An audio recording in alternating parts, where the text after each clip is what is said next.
তাহলে আপনি আখেরাত বলতে কি বোঝেন? এবার আমি আপনাদেরকে বোঝানোর চেষ্টা করি। আমরা দুনিয়াতে সারা জীবন কেউ বাঁচব না, হয়তো কেউ 100 বছর, 100 বছরে তো নাকি 100 বছর, কেউ 80 বছর, কেউ 50 বছর, আবার কেউ 150-200 বছর বাঁচে। কিন্তু একদিন সে মৃত্যুর স্বাদ গ্রহণ করা লাগে, লাগে কি লাগে না?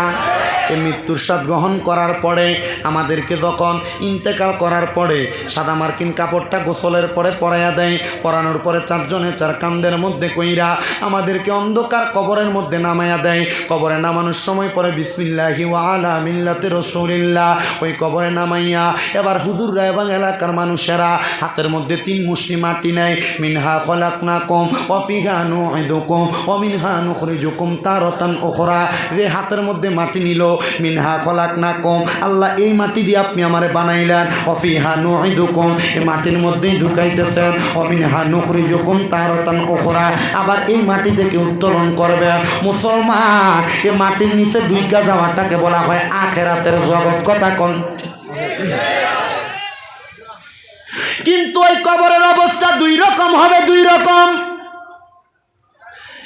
মুমিনের জন্য একরকম আর বেঈমানের জন্য আরেক রকম। মুসলমান, এবার আপনারা বলেন, মুমিনের জন্য কবর হবে ভালো আর বেঈমানের জন্য কবর হবে বড় খারাপ, বড় কষ্টদায়ক।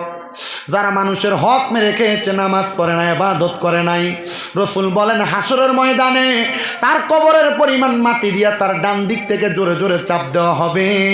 যেই ব্যক্তি মানুষের পরে সম্পদ হরণ করেছে, মানুষের টাকা মেরে খেয়েছে, মানুষের জায়গা জমি দখল করে খেয়েছে, তার ডান দিক থেকে এমনভাবে চাপ দেওয়া হবে ওই ডান দিকের পাঁজরের হাড্ডিগুলা ভেঙ্গে ওই বান্দার ডান দিক দিয়ে বের হবে, আর বাম দিকের পাঁজরের হাড্ডিগুলা ভেঙ্গে বান্দার ডান দিক দিয়ে বের হবে।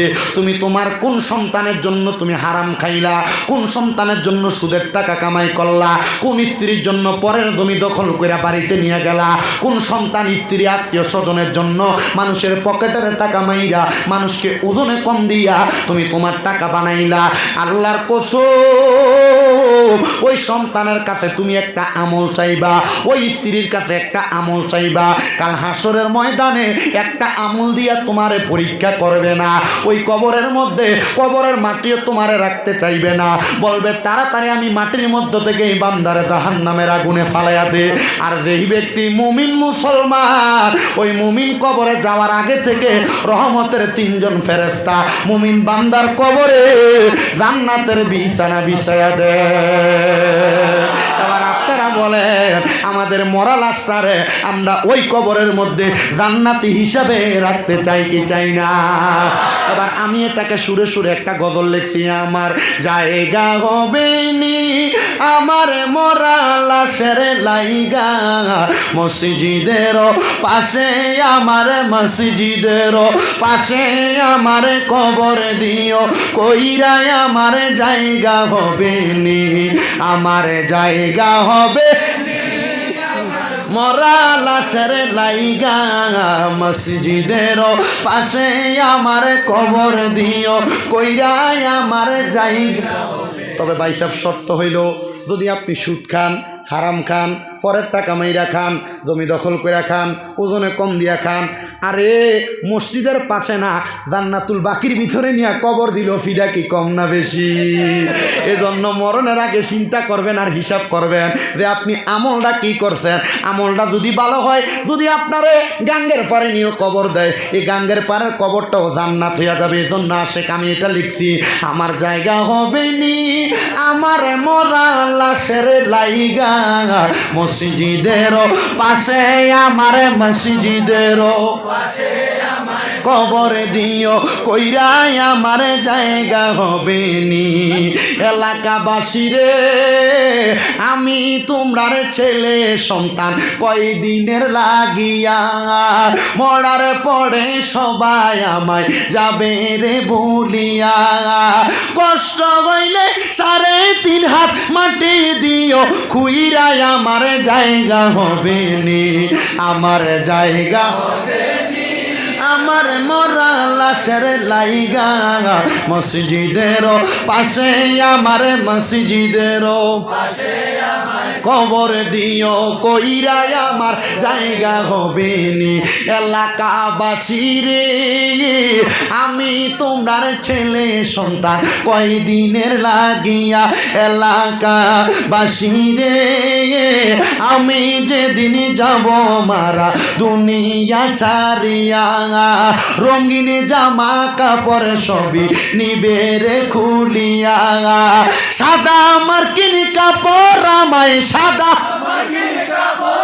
মাই সাদা মার্কিন মাই দিও রে পরাইয়া, আমার জায়গা হবে নি, আমার জায়গা আমার মরা লাশের লাইগা মসজিদের পাশে, মসজিদের পাশে আমার কবর দিও কইরা আমার জায়গা হবে নি।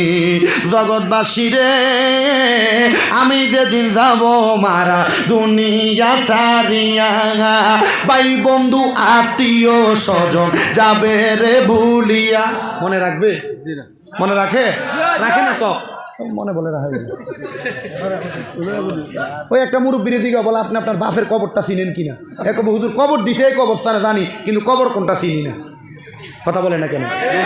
জগৎবাসী রে আমি যেদিন যাব চইলা দুনিয়া ছাড়িয়া, ভাই বন্ধু আত্মীয় স্বজন যাবে রে ভুলিয়া, তোমরা দুয়ার মাঝে শরীক রাখিও করিয়া, আমার জায়গা হবে নি, আমার জায়গা হবে আমার লাইগা মসজিদের পাশে, আমার মসজিদের পাশে কবর দিও কইরা আমার।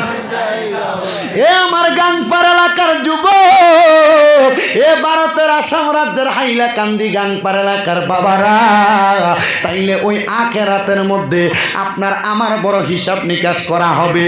ওই আখেরাতের মধ্যে যাওয়ার আগে, কবরের জগতে যাওয়ার আগে আপনারা বলেন আমাদেরকে ভালো ভালো আমল করার দরকার আছে না নাই?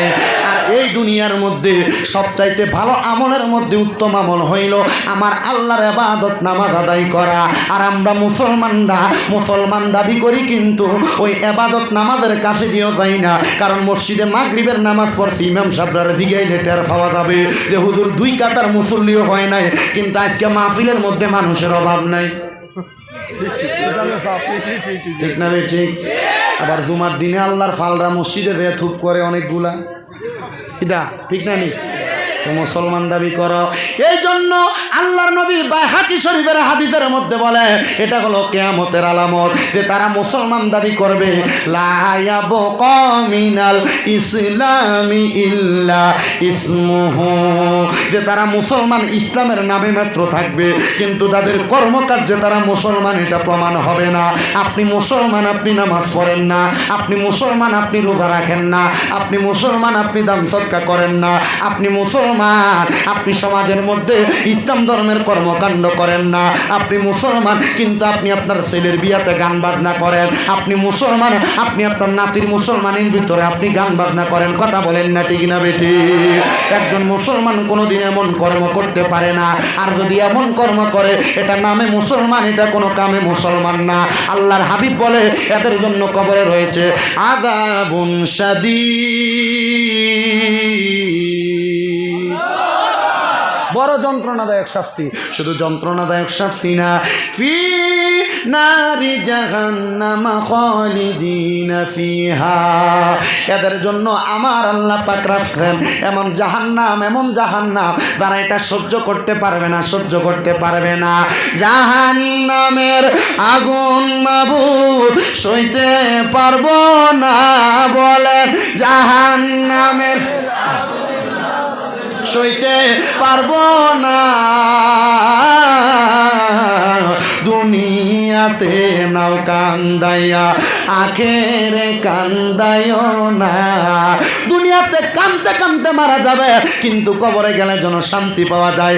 এই জন্য আশেক বলে জাহান্নামের আগুন মাবুদ সইতে পারবো না, বলেন জাহান্নামের আগুন সইতে দুনিয়াতে নাও কান্দাইয়া, আখেরে কান্দাইও না দুনিয়াতে কান্দাইও না। ও মুসলমান, ও নবীর উম্মতের দল, এবার আপনাদের বিবেকের কাছে ছেড়ে দিলাম। আপনারা আখিরাতের জন্য কি প্রস্তুত করেছেন, আখিরাতের জন্য কি রেডি করে রেখেছেন? আপনারা নিজের বিবেককে শুধু প্রশ্ন করবেন, আখিরাতের জন্য আপনি সব কিছু প্রস্তুত করতে পারছেন কি পারছেন না? আর 4 নাম্বার হইল, শোনো মুসল, 5 নাম্বারের পরে 6 নাম্বার হইল ওয়াল ইয়াউমিল আখিরি ওয়াল কদরি খাইরিহি ওয়া শাররিহি। এই 6 নাম্বার হইল তকদিরের ভালো এবং মন্দের প্রতি বিশ্বাস করা। একবার স্বাভাবিকভাবে আমি আপনাদেরকে বোঝাইয়া দেই। আমার ডান পাশে যিনি বসে আছেন, ভাইজান নাম আনোয়ার হোসেন লস্কর। আব্বা আপনার নাম? মনে করেন আমার আনোয়ার হোসেন লস্কর ভাই, উনি দুনিয়াতে 50 লক্ষ টাকার মালিক। বললাম বেশি মালিক আর কি, এটা বোঝা যাচ্ছে আর দেখি। হ্যাঁ না, আমি তোমার কাছে চাইতাম না বউ, মনে করছে চাই মোহর লাগিয়ে হয় কম চাই, আমি তোমার কাছে চাইতাম আইছিনি ভাই। আল্লাহ যেন কবুল করে, জোরে বলেন আমিন, আর জোরে বলেন আমিন। চাওয়া লাগতো না, আপনারা দোয়ার বরকতে আমার বাইরা মাহফিলের যে হাদিয়া দেয় নানি, আপনার দোয়ায় আমার কুমিল্লাতে বাংলাদেশে 6টা মাদ্রাসা, 6টা। আসতে বললেন মারহাবা, আসতে বললেন, জোরে বলেন মারহাবা। মাদ্রাসাগুলোতে কোরআনে হাফেজ হয়, শুধু একটাতে 375 জন ছাত্রছাত্রী আছে, শুধু একটাতে। আমি 375 জন লই আমার রাস্তায় নামলে এমনি ঘোরা হবে। আল্লাহ যেন কবুল করে, জোরে বলেন আমিন, আর জোরে বলেন আমিন। এ মুসল কথা যেটা বলতে লাগছে শেষ করি। মনে করেন আমার ভাই 50 লাখ টাকার মালিক। ইয়া আল্লাহ রে, তোমরা অত ভিডিও করতে গিতার লাগে দেখছো নি কতলা? ইয়া আল্লাহ ভাই, কয়টা রে? একটা গণ, 1টা 2টা 3টা 4টা 5টা 6টা 7টা 8টা 9টা 10টা 11 12 13 14 15 16 17 18 19 20 21 22 23 24 25 26 27 28 29 30 31 32 33 33 34 35 36 37 38 39 40 41 42 43 44 45 হয়েছে। তোমরা রাতের গুবাদ শুধু ইউটিউবারের কথা মাত্রাম আমি 45 ভাগ। হ্যাঁ আল্লাহ কবুল করুক, আমিন বলেন, আরো জোরে বলেন আমিন। শোনেন, এই ইউটিউবাররা কিন্তু ইসলামের খেদমত করে, তারা কিন্তু কোরআন সুন্নাহর বয়ানগুলা ইউটিউবে ছাড়ে। এদেরকে দোয়া করবেন, আপনারা দোয়া করবেন তো ইনশাল্লাহ? আরো বলেন না, দোয়া করবেন তো ইনশাল্লাহ? আমাদের একটা খেলা দেখাইছিলাম বাবু, তবে আল্লাহর দোয়া চিনা না লাখান করিও না। হইয়া ভাই তাল ভাই আছেন নি, আমার হাত মাত সিরিল লেছে ভাই, তোমরা এলাকার মানছে নানি। এ আল্লাহ, অত আশেকে রাসূল, অত প্রেমিক তারা। মানুষ আপনার তুনে তারা তুনে 5 গুণ বেশি হইতো নানি, আর বেশি হইব নানি। আল্লাহ কবুল করুক, আমিন বলেন। বোঝাচ্ছি ওয়াল কদরি খাইরিহি ওয়া শাররিহি, তাকদীরের ভালো এবং মন্দের প্রতি বিশ্বাস, ঈমান আর আমল কিন্তু বুঝজানিও। ওয়াল কদরি খাইরিহি ওয়া শাররিহি, তাকদীরের ভালো মন্দের প্রতি বিশ্বাস। আমার ভাইজান 50 লাখ টাকার মালিক, আমি 50,000 টাকার মালিকও না। এখন আমি আমার ভাইজানকে বললাম, ভাইজান আপনি 50 লাখ টাকার মালিক, আমার কাছে ইনশর। আল্লাহর নবীকে এটা করা যাবে না। আবার ভাইজান বলল সে 50,000 টাকার মালিক, তাকে আমার চোখে লাগে না, এটাও করা যাবে না। ওয়াল কদরি খাইরিহি ওয়া শাররিহি, ওনার তকদিরে ভালো আছে, উনি 50 লাখ টাকার মালিক, আর আমার তকদির একটু আল্লাহ যেমন রাখছেন, আল্লাহর ইচ্ছা মোতাবেক আমি 50,000 টাকার মালিক। মুসলমান, 50,000 টাকার মালিক হও আর 50 লাখ টাকার মালিক হও, সর্বাবস্থায় তুমি বলবা আল্লাহর প্রশংসা, আলহামদুলিল্লাহ। দেখবা 50 লাখ টাকা যে শান্তি পায়, তুমি তোমার 50,000 আর 5,000 সেই শান্তি পাবে। কথা বলেন ঠিক কিনা? মুসলমান নবীর উম্মতের দল, এজন্য তাকদীরের ভালো এবং মন্দের প্রতি বিশ্বাস করতে হবে। আল্লাহ পাক রব্বুল আলামিনের নবী বলেন, মিনাল্লাহি তাআলা ওয়াল বাসি বাদাল মাউত। আর জবান খুলে বলেন না আল্লাহু আকবার। আল্লাহর বান্দা যারা আমরা ইন্তেকাল করার পরে আল্লাহ আবার আমাদেরকে অন্ধকার কবর থেকে উত্তোলন করবে, সেটার প্রতি আমাদেরকে বিশ্বাস করতে হবে। এবার মুসলমান, আল্লাহ কেন তোমাকে আমাকে কবর থেকে উত্তোলন করবে? আল্লাহর হাবিবের সাহাবায়ে কেরাম নবীকে প্রশ্ন করে, ইয়া রাসূলুল্লাহ, কেন কবর থেকে উত্তোলন করা হবে? আমার নবী ডাক দিয়ে বলে, উম্মতের দলেরা শুনে নাও, শুনে নাও উম্মতের দলেরা, তুমি যে দুনিয়াতে ভালো কাজগুলা করেছো, ভালো কাজগুলা করার পরে তোমার জন্য হিসাব নেওয়া হবে। তোমার জন্য আমার আল্লাহ রেডি করে রেখেছেন, জাযাউহুম ইনদা রাব্বিহিম জান্নাতু আদনিন তাজরি মিন তাহতিহাল আনহার, আল আনহারু খালিদিনা ফিহা আবাদা রাদিয়াল্লাহু আনহুম ওয়া রাদু আন যালিকা লিমান খাশিয়া রাব্বা। জবান খুলে উচ্চ কণ্ঠে জোরে জোরে বলেন সুবহানাল্লাহ।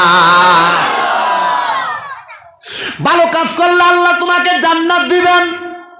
ওই জান্নাতের নাম হলো জান্নাতুল আদন। ইয়া রাসূলুল্লাহ, জান্নাতুল আদন দেখতে কত সুন্দর। মুসলমান, হাইলাকান্দি বাজারে তুমি যদি একটা বাড়ি ভাড়া নাও, তোমাকে যদি বলে 10,000 টাকা মাসিক ভাড়া, তুমি বলবা ঘরটা আগে দেখা লাগবে, ঘরটা কেমন, 10,000 টাকার উপযুক্ত কিনা। ও মুমিন মুসলমান, নবী বলছে তোমার জন্য ইবাদত করলে রাখছে আল্লাহ জান্নাত। যদি ওই জান্নাত পাইতে চাও, সাহাবায়ে কেরাম কই, ইয়া রাসূলুল্লাহ, জান্নাত দেখতে কেমন লাগে? আরো জোরে বলবেন না সুবহানাল্লাহ। ও নবী গো, মায়ের নবী রাহমাতুল লিল আলামিন নবীজি, আপনি বলেন না জান্নাত দেখতে কেমন লাগে? আমার নবী বলে, তাজরি মিন তাহতিহাল আনহার, ওই জান্নাত এত সুন্দর, ওই জান্নাতের নিচে দিয়ে একটা নদী প্রবাহিত হয়, নদী। নবী গো, ওই নদীটা কেন প্রবাহিত হয়? আমার নবী কয়, ওই নদীর মধ্যে 3 রকমের পানি। আপনাদের গাংপাড়ের যেই গাং আছে, এই গাঙের মধ্যে কি 2 রকমের পানি না 1 রকমের? 1 রকমের পানি।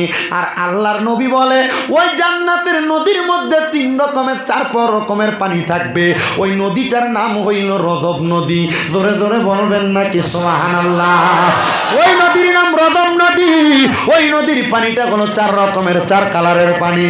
ইয়া রাসূলুল্লাহ, নবী গো, 1 নাম্বার পানিটার নামটা কি? নবী কয়, ইন্না আতাইনা কাল কাউসার। ওই পানিটার নাম হলো কাউসারের পানি।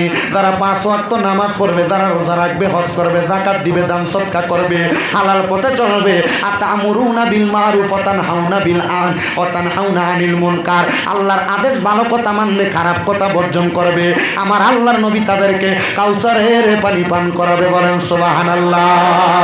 1 নাম্বার কাউসারের পানি। 1 রকম নদীর মধ্যে 2 রকমের পানি না, 4 রকমের পানি।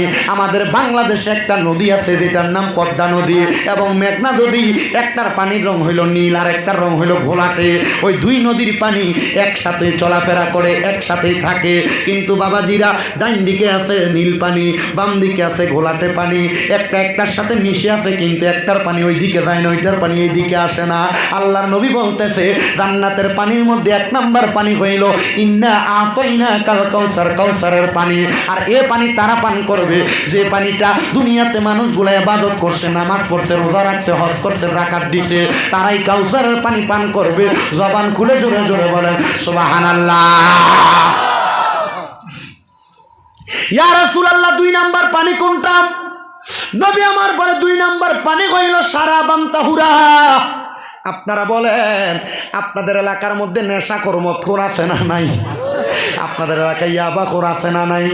আপনাদের এলাকায় গাঁজাখোর আছে না নাই? ও মুসলমান, আল্লাহর নবী কয়, এ নেশা দ্বারা করে নাই, নেশা দ্বারা করে নাই, তাদেরকে আমার আল্লাহ শারাবান তাহুরা, পবিত্র পানি পান করাইব। ওই পানির খবর একমাত্র আমার আল্লাহ এবং তার রাসূল জানে।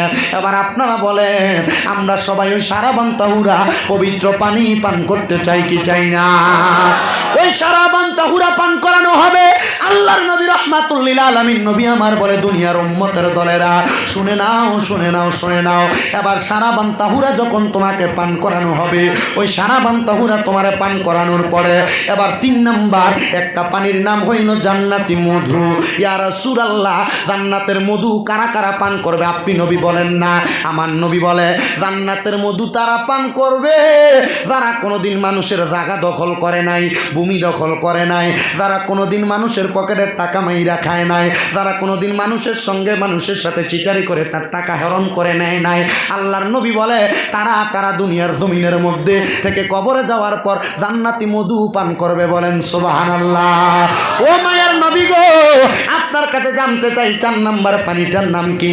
আমার নবী বলেন 4 নাম্বার পানির নাম হলো জান্নাতের দুধ, জান্নাতের লাবান। ইয়া রাসূলুল্লাহ, ইয়া হাবিবাল্লাহ, জান্নাতের লাবান কারা কারা পান করবে আপনার কাছে জানতে চাই। নবী